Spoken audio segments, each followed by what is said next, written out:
Finnur, á bara enda dagsins, það eru 2 frábær lið.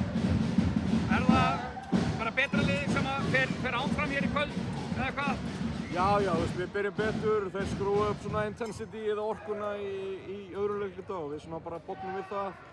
Svo bara í seinna leik var bara Grindavík betri, töluvert betri, voru executuð vel og þegar það voru komnir vel yfir þá svona auðveldara fyrir að menn að setja sér skot sem voru að taka sér svo. Og semst í þessari stemningu, þá er það auðveldara eða ekki? Jó, já, það er munur að taka skot þegar þú jöfnum leikað undir versus það verður 15-20 stum yfir, það minni pressaðin.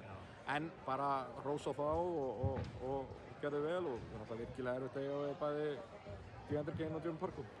Ég ætla að spyrja þig bara nákvæmlega eins og ég spurði hann þetta Kára. Og fyrir svona búðing eins og mig og okkur sem höfum ekki eins og ekki vita á þessu. Hvað breytist eftir fyrsta fjórðung? Þeir eru algjörlega með það. Parko er í ruglinu. Mér fannst þeir bara skrúa upp svona... Er það vörnin eða? Já, mér fannst þeir skrúa bara intensity. Þeir voru fastari fyrir, þeir voru sterkari sóknarfrákastinn og þeir skoraði 15 stig eftir sóknarfrákast í fyrra áleik og megnaðum í öðruleikluta. Og meina vörnin hugsanlega og þá kom oft auðvitað körfur og stemningin og bara erfitt við þetta eða eitthvað. Já. En segðu mér, ég var að horfa hérna fyrir ofan og maður þú veist svona að reyna að koma með einhver svona gáfulega spurningar.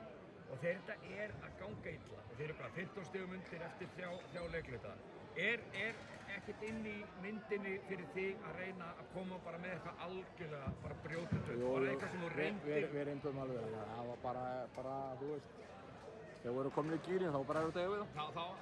Þá bara einfaldlega er það bara þannig? Já. Herðu, takk fyrir spjallið. Takk svo næst.